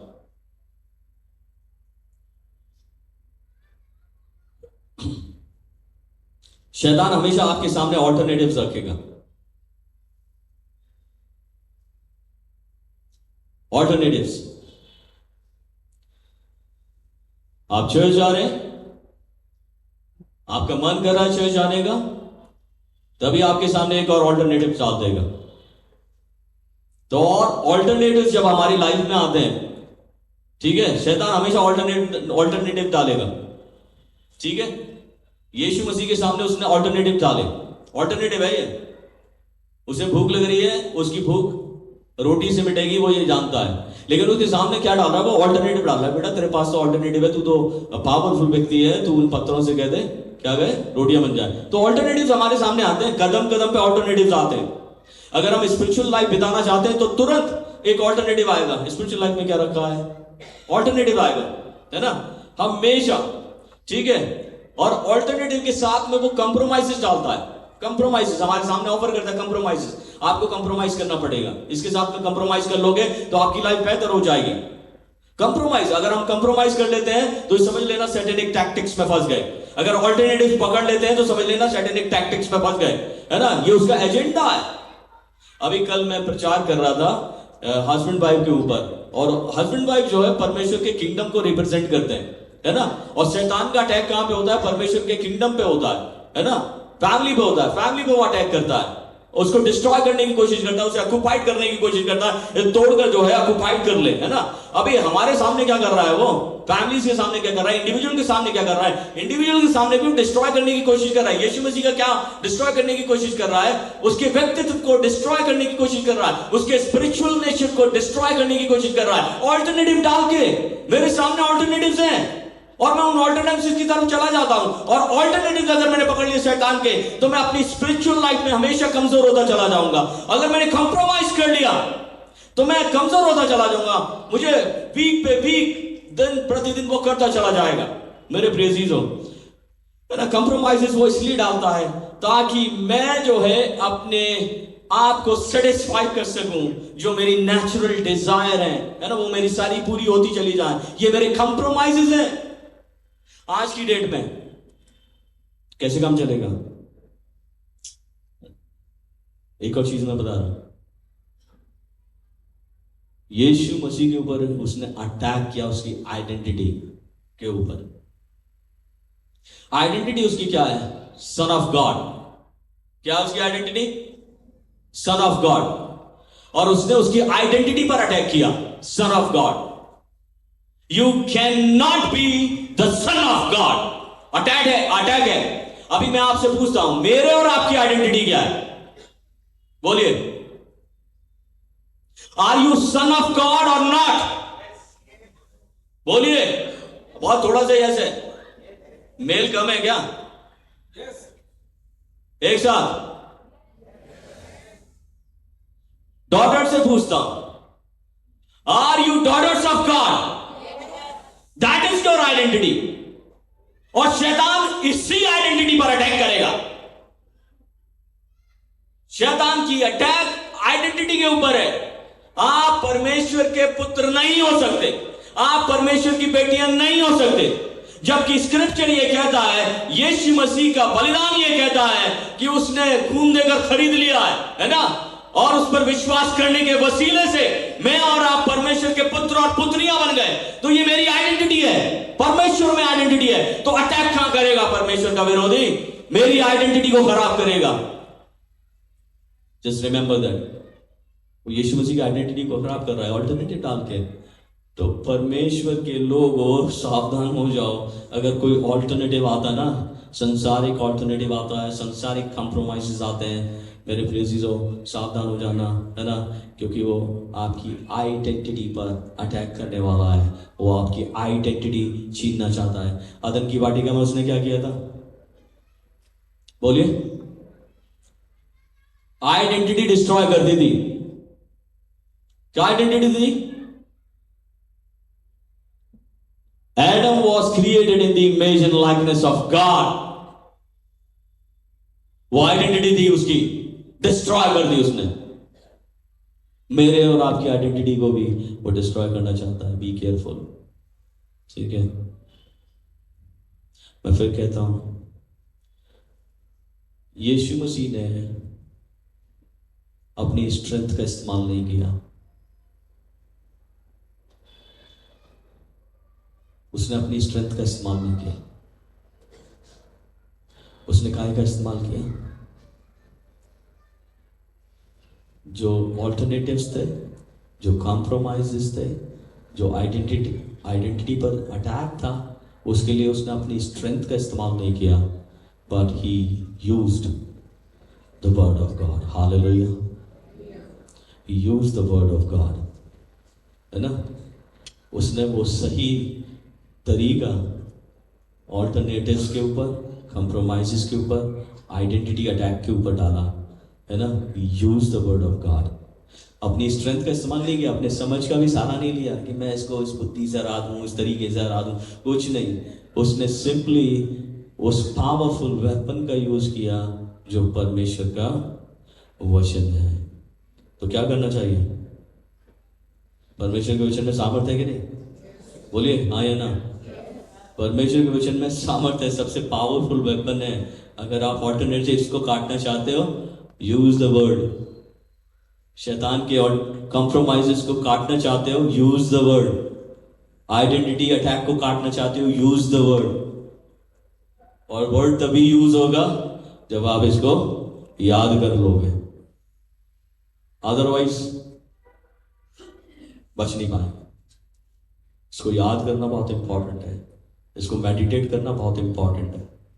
हमारा प्रभु जब कर सकता है तो हम क्यों नहीं? वो तो एक एग्जाम्पल सेट कर रहा है, हमारे लिए एक एग्जाम्पल सेट कर रहा है, ठीक है। आखिरी बात कह के खत्म करना चाहता हूं। 40 दिन की फास्टिंग इसलिए इंपॉर्टेंट है, जो मैंने प्रभु यीशु मसीह से सीखी है। It is a time for deep spiritual reflection. एक गहराई के साथ अपने आत्मिकता पर रिफ्लेक्ट करने का टाइम है, ठीक है। एक ऐसा समय है जिसमें हम अपने आप को परमेश्वर के निकट लेकर आ सकते हैं, ठीक है। और परमेश्वर के निकट लेकर आ सकते हैं कैसे? इंटेंशनली, अनइंटेंशनली नहीं, इंटेंशनली। इंटेंशन होनी चाहिए कि मुझे परमेश्वर के निकट जाना है। तो 40 दिन का पीरियड इंटेंशनली अपने आप को परमेश्वर के निकट लाने का पीरियड है, ताकि आप अपनी फिजिकल नीड को सेट असाइड कर सकें, है ना, उसको हटा सकें। अपनी फिजिकल नीड को दरकिनार करते हुए अपने लाइफ में इंटेंशनली परमेश्वर के निकट आ जाए, ठीक है। एक और चीज, fasting is not about what you give up. Fasting जो है, आपने जो छोड़ा उसके बारे में नहीं है, ठीक है। किसके बारे में? क्या लगता है आपको? यूजुअली हम क्या करते हैं? 40 दिन में मैं बुरी बात नहीं कहूंगा, छोड़ दी मैंने बुरी बात, ठीक है। 40 दिन में मैं खाना छोड़ देता हूं। बहुत सारे लोग मांस छोड़ देते हैं, मैं मीट नहीं खाऊंगा, गिव अप कर दिया, मीट गिव अप कर दिया, और बुरी बात हमने गिव अप कर दी, है ना। 40 दिन में जो है मैं बहुत सारी चीज़ों का निर्णय लेता हूँ। 40 दिन तक मैं जो है अल्कोहल भी नहीं पीऊंगा, है ना। बहुत सारे लोगों को मैंने देखा है ये निर्णय लेते हुए, ठीक है। 40 दिन तक गिव अप कर दिया। तो fasting is not about give up, but what you replace each wise with. जो आप अपनी लाइफ में उसकी जगह पर रिप्लेस करना चाहते हैं, फास्टिंग वो पीरियड है, ठीक है। जो छोड़ा उसके बारे में नहीं, छोड़ने के बाद जो आपने रिप्लेस करना है वो उसके बारे में। अगर नफरत करनी छोड़ी है तो उसको रिप्लेस करना पड़ेगा, काय से बोलिए, फास्टिंग उसके बारे में। अगर आप केयर नहीं करते किसी की, है ना, और फास्टिंग में अगर आपने ये बात छोड़ी है तो आपको क्या करना पड़ेगा? वो उसे रिप्लेस करना पड़ेगा, है ना। जो मॉरल वीकनेसेस है ना हमारी या बैड हैबिट्स हैं, उनको रिप्लेस करना पड़ेगा। तो रिप्लेसमेंट है फास्टिंग। अगर मैं एब्स्टिनेंट रहना चाहता हूं, छोड़ना चाहता हूं, तो 40 दिनों में मुझे सारी चीजों को रिप्लेस करना पड़ेगा। और जब तक मैं रिप्लेस नहीं करूंगा तब तक वो मेरे व्यक्तित्व में आएंगी नहीं, क्योंकि वो हटाकर नई चीजों को डालना, अच्छी चीजों को डालना फास्टिंग है। हालेलुया, समझ में आया?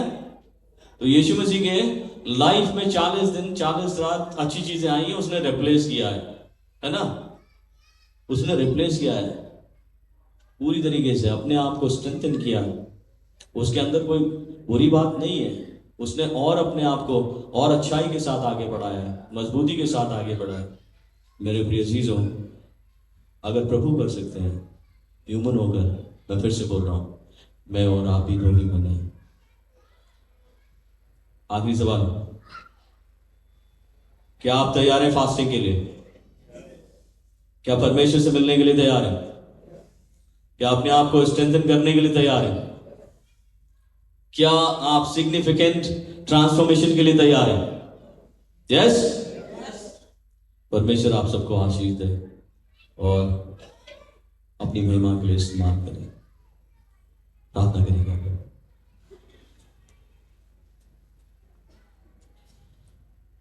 Thank you, God. Thank you, Holy Spirit. Thank you, Jesus. धन्यवाद हो परमेश्वर तेरा कि तूने हम सबको इन 40 दिन के उपवास के बारे में सिखाया। प्रभु तेरे लोगों ने उपवास किए, प्रभु तेरे लोगों ने पिता परमेश्वर मोटिव्स के साथ अपने आप को मजबूत बनाने के लिए, लीडरशिप के लिए तैयार करने के लिए, फॉरगिवनेस के लिए, रिस्टोरेशन के लिए पिता परमेश्वर, ट्रांसफॉर्मेशन के लिए प्रभु उपवास किए, डिवाइन रेवलेशन के लिए उपवास किए। प्रभु अपनी फास्टिंग में जाने से पहले हम प्रार्थना करते हैं, ये साल हम ज्यादा से ज्यादा अपनी लाइफ में अपने आप को स्पिरिचुअली डिसिप्लिन कर सके, स्पिरिचुअली रिफ्लेक्ट कर सके अपने ऊपर, स्पिरिचुअली पिता परमेश्वर आगे बढ़ सके। हमारी जो वीकनेसेस हैं उनको प्रभु हटा सके, जो स्पिरिचुअल वीकनेसेस हैं पिता परमेश्वर, मॉरल वीकनेसेस हैं, बैड हैबिट्स हैं, उनको हटा सके और अच्छी आदतों के साथ प्रभु आगे बढ़ सके, ट्रांसफॉर्म हो सके, डिवाइन रेवलेशन में जा सके। अनुग्रह करें पिता, अनुग्रह करें। ये सब कुछ प्रभु तेरे कंट्रोल में छोड़ता हूँ। जो वचन के बीज बोए गए हैं पिता, वो हम सब की लाइफ में प्रिपरेशन का काम करें, आशीषों के लिए प्रभु सौगंध रूप से फलवंत होने दें। और पिता परमेश्वर अपने लोगों के जीवन में पूरी तरह से उद्धार को रखें। पिता, मैं सब कुछ मांग लेता हूँ तेरे प्रिय पुत्र, अपने उद्धार करता, जीवन देने वाले प्रभु खुदावन यीशु मसीह नासरी के नाम से। आइए हम सब अपने स्थान पर खड़े होंगे, खड़े होकर गीत गाएंगे। अपनी किताब में से 313 यीशु को मैं सब कुछ देता।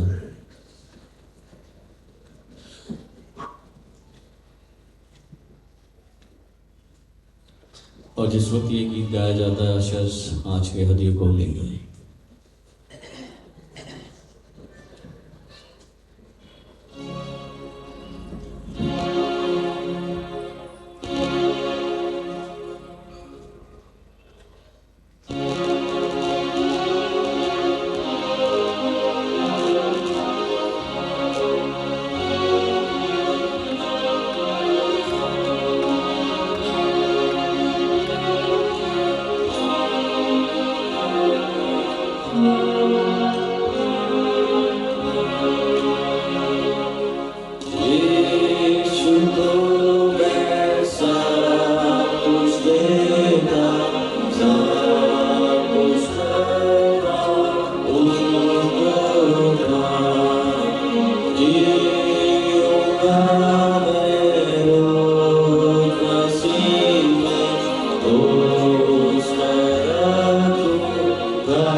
प्रार्थना करेंगे।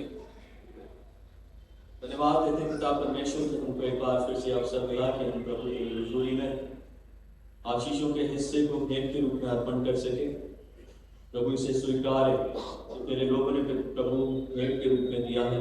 आजदार के रूप में पिता परमेश्वर उनके जीवन को आशीष है और पिता परमेश्वर होने दे ये भेंटें प्रभु तेरे भले कामों के वास्ते माफ की जा सके। खुदा यीशु मसीह के वसीले से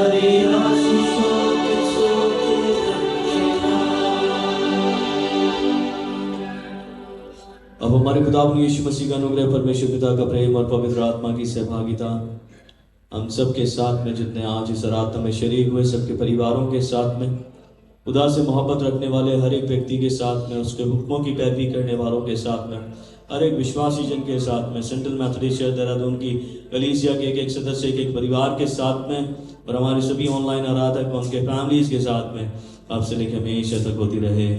आमीन।